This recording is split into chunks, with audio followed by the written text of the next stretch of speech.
This movie tells about the ugliness and the current legal system, where there is a man who sees for himself the murder and rape that happened to his son and wife. Instead of getting justice, the man was betrayed by the legal system itself. For the sake of justice that should be obtained, revenge is the only best way. One night there was a harmonious little family consisting of father, mother, and little princess. Scene Princess was busy making bracelets for her parents. Her father, named Clyde, is a smart and talented engineer. In the midst of the warmth, the sound of knocking on the door began to be heard from outside. Then Clyde rushed to open the door. Suddenly, two robbers named Arms and Davy. Clyde was beaten, and his wife was fucked by the robbers and killed his wife right in front of Clyde's eyes, as well as his daughter was also the target of the robbers' crimes. Devastated and helpless, that night was the saddest night to see the two people she loved die at the hands of two ruthless demons. Day passes, we are introduced to a man named Nick. Nick is a prosecutor who is responsible for handling the Clyde case. In this case, he is assisted by Jonas, who is his superior and mentor, as well as Sarah, who is Nick's subordinate. Before the trial, Jonas had said to Nick that he could win the Clyde trial with the evidence that had been collected. But Nick, who was still very young and too ambitious to pursue his career, made a blunder in making decisions on client cases. After that, Nick met Clyde. Clyde gave notes and ideas about ideas that Nick could use during the trial, but Nick ignored the notes and said Clyde had to trust him. If he wanted to win this trial, Nick had made an agreement with a suspect named Darby, who was willing to testify that he was guilty, and his friend was sentenced to death, and he was sentenced to a maximum of 5 years in prison. Clyde doesn't accept it because Darby deserves the death penalty because he's the one who killed his wife and son. Nick said that was the only way that Clyde could accept. Clyde humbled his pride and begged Nick to change his decision, but arrogantly Nick said, "This is how the legal system works. It is better to get a little justice than nothing," hearing that Clyde was very disappointed. Then the trial began. Darby was present with his lawyer named Reynold. There was a chief judge named Laura, who was also involved in approving the agreement between Nick and Darby. Then Judge Laura sentenced Ames to death, while Darby was only given 5 years in prison, a sentence that was far from fair. Nick shook Darby's hand, even though he was upset. Standing from a distance, he could only look with deep anger if being a good citizen made him intelligent. Then he preferred to be the worst criminal who was a genius. So revenge was the best thing he would do. Home from the trial, Nick found his wife named Kelly, who was 9 months pregnant.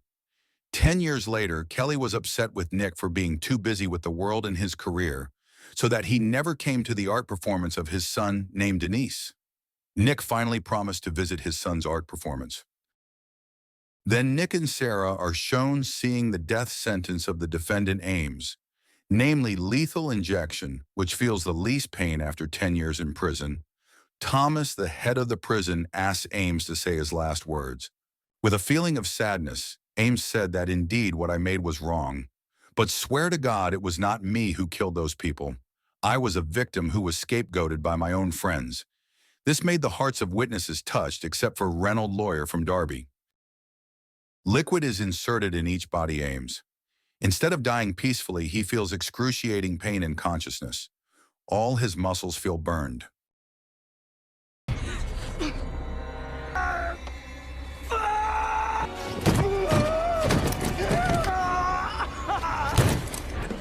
Take a breath. What the hell is going on?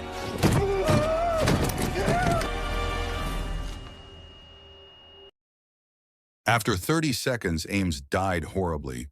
Behind it, someone had apparently replaced the liquid with poison that made him feel pain before death. 10 years ago, Nick, with his partner named Dunnigan Danny, immediately searched for the whereabouts of Darby, who was released from prison. Shown Darby Asic using drugs, in the middle of his busyness, someone called and told him where he would be surrounded by the police, and the mysterious person gave Darby a road guide to escape the pursuit of the police. The man told Darby to find a car in which there were police who had been paralyzed. There, Darby took the policeman's gun and told him to drive. The man was frightened and took him to an abandoned house. Until there, Darby continued to point his gun while waiting for the mysterious man to call him back. The police said, "If you kill me, what will happen to his wife and daughter?" Darby didn't care and mocked him. Then Darby picked up the phone, the source of his voice from the police in front of Darby. Yes, the mysterious man was Clyde. Darby immediately pulled the trigger of the gun, but instead of bullets coming out, it was a poison that had been engineered in such a way that made Darby paralyzed but left his nerve function intact and could feel everything. Clyde threatens Darby that he will feel many painful things for killing his family. Darby is taken to a house that has been arranged by Clyde to execute him, where Darby will feel blind torture. Darby is made crazy by Clyde with great genius. Clyde injected fluids that kept Darby conscious and accelerated Darby's heart so that he could play with him. Darby said this is what it feels like to be a helpless person, just like when his family was slaughtered first.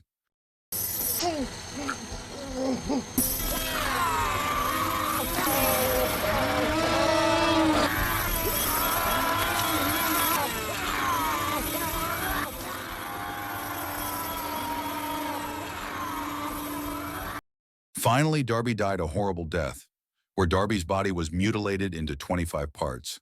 Not forgetting his genitals, and eyelids were removed until the forensic doctor stated that this was the most barbaric murder he had ever found during his career.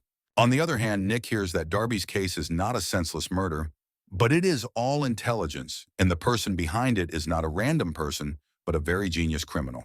Then Sarah gets information where the place where Darby was killed is Clyde's property. Nick and the police immediately track down Clyde's whereabouts. Elsewhere, Clyde was strategizing when he heard the sound of the police coming to surround him. But instead of panicking, Clyde already knew this and deliberately cooperated and was taken for further interrogation. At the same time, a courier came to see Nick's daughter, giving her a package. Dennis, who thought it was a package of footage of him at the stage, immediately played the video without his parents knowing. Back in prison, Nick and Clyde are reunited to discuss and dig up information about the Darby murder case. Nick asks if Clyde killed Darby in Ames and planned all this. The genius Clyde did not immediately admit his actions. If you want my confession, then I want us to make the same deal you did with Darby first. Nick felt very slapped. Clyde then said if he just wanted a soft mattress in his cell, if granted, then Clyde would always confess all his actions. But with that, Nick thought it was just a joke and left Clyde with an annoyed look on his face. Nick received a call from his wife that his son had watched an indecent video where the package he received was not footage of his son, but footage of the seconds of Darby's torture, which traumatized his son and wife severely. Hearing that Nick's emotions overflowed, Jonas and Thomas advised Nick to accept Clyde's wish, which was only a soft mattress. And if they granted it, they also benefited from Clyde's confession.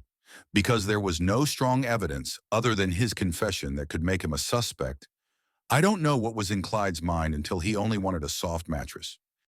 After that, Clyde got what he wanted and was paired with a cell with a man named Ben.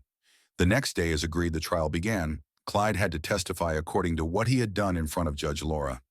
But instead of admitting his actions, Clyde denied the accusations because there was no evidence that he was guilty. He said that he was a law-abiding citizen. Hearing this, Nick was upset that they had broken their agreement, while Judge Laura tended to agree with Clyde and granted bail to be released from all charges. Hearing that Clyde applauded made them all confused. Clyde then explained that this was the depravity of the legal system where Judge Laura arbitrarily gave freedom to the defendants, where in the past it was clear that evidence was collected, but Darby was released without seeing the justice of the victim's family, namely Clyde himself. Clyde mocks the chief judge and his staff that justice will not be found if it is still shaded by morons like you. Without thinking twice, the Judge Laura knocks the hammer many times, and so that Clyde is put in prison. A stupid decision that makes Clyde angry and freely massacres the ranks of the law. Clyde and Nick in an interrogation room. There he admits that he is the one who really killed Darby and replaced the Ames liquid with a deadly poison. Nick feels that his job is done because Clyde has admitted his actions, where his words have been recorded. But for Clyde, he admits one more confession so that Nick remains in Clyde's game, where now the stake is the life of Reynolds, who is Darby's lawyer. On the other hand, Sarah and the search team get information that Reynolds has been missing for 3 days ago. Hearing this, Nick is forced to agree again, where Clyde's request is now a luxurious meal and an iPhone to accompany the music while Clyde eats. Clyde insists that the food must come exactly at 1 p.m. Food and iPhone were brought for Clyde, just in case Thomas told his subordinates to check the food in case something happened. But Nick forbade it and had to give it immediately because of the tight time. But Thomas remained adamant that here he was, the one in power, did not want to be ordered, especially by Clyde, who was only a criminal, hearing that Nick could only him. Then Nick promised Clyde the location where Reynolds was. Clyde told him that the location was 15 minutes from the prison, while he told Nick to leave quickly because he brought food that had exceeded the time he asked for. Danny rushed to the location in question. When he arrived there, he saw Reynolds, who was lifeless, buried alive, knowing that Nick was equally disappointed with Thomas for having taken all of Clyde's words lightly. At the same time, Clyde also killed Ben, which led to him being moved into exile.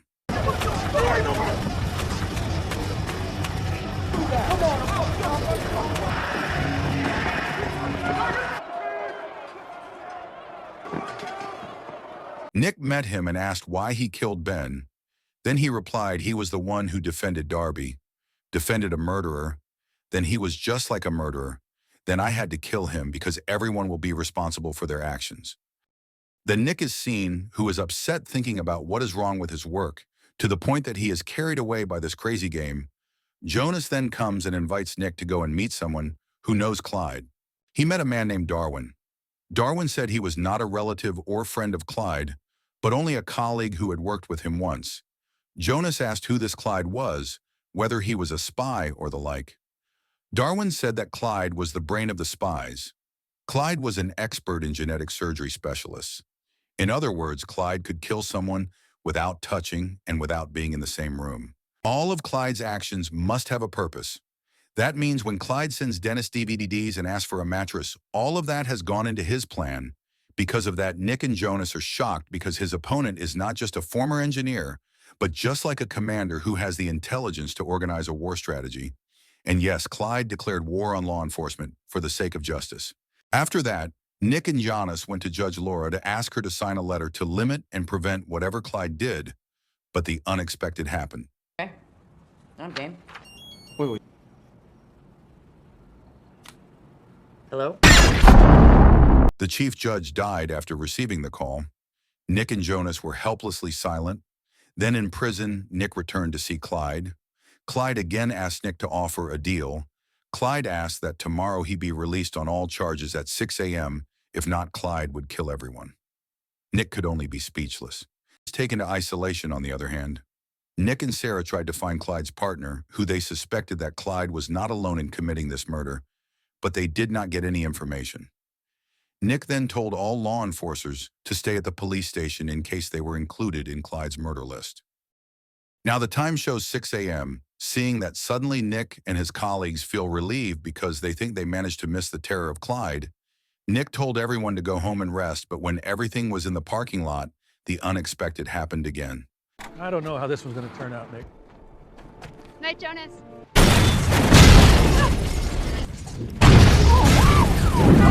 Sarah!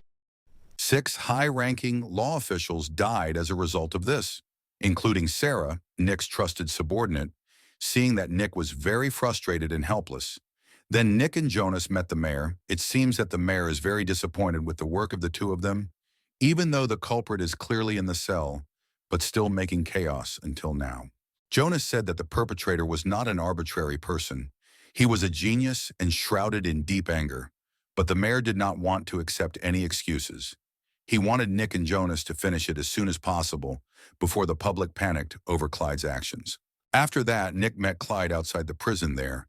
He vented all his emotions to Clyde over Sarah's death. Nick promised to end all this before Clyde started more bloodshed again, but Clyde also resisted by saying, "I just got warmed up, and I promise I will bring down this diseased, dirty temple right in front of your eyes, and this will be my oath." Hearing that Nick was checkmate, could not answer. Nick and Jonas are at Sarah's funeral, where Jonas says to Nick, "It's all my fault. If I had forbidden you to make a deal with Darby, maybe Sarah would still be alive today." Nick replied, "No, my friend. It's my fault. I used to be obsessed with victory. Now it has become a disaster. I used to dream of becoming a prosecutor who changed the order of the system for the better. But the system itself turned me into a greedy man for victory. So therefore, once again, I will correct all my mistakes. The two of them then left in separate cars where Jonas was in front, while Nick was not far behind. Suddenly, all the cars suddenly died. At the same time, a miniature car with central military equipment was seen scanning them. Sure enough, unexpected things happened again and again. Jonas finally died seeing it. Nick's heart was really very broken. Nick was with the mayor because Jonas had died. The mayor appointed Nick as the district attorney and could access all documents in state archives freely, but this did not cover his sadness. His best friends died one by one. Day after day, Nick worked hard to find documents related to Clyde, whatever it was. While the mayor declared that the city had an emergency status where he restricted women and closed access to vehicles and assigned police and detectives to work longer, not forgetting that in the evening they would hold a meeting attended by state officials. After matching some documents and archives belonging to others, Nick found that Clyde had bought property near the prison. Nick began to suspect that visiting the place with this inside seemed to be nothing but a warehouse filled with tools, but behind a car, they found a secret passage. They then entered it. Arriving inside, Danny and Nick were surprised to see that the room turned out to be neither a secret passage nor an abandoned tunnel, but a second place for Clyde. Even Nick was amazed at his surroundings. It turns out that for 10 years, Clyde built an underground room to carry out his smart actions, seen from the many weapons and military ammunition, as well as police uniforms and other disguises. Not only that the channels from the room are interconnected to each prisoner cell, which we can conclude that his desire to have a mattress in the cell to cover the road to the basement can also be concluded that all this time he did not have an assistant but freely went in and out of prison alone. Nick also found out all because of Clyde's terrorist act.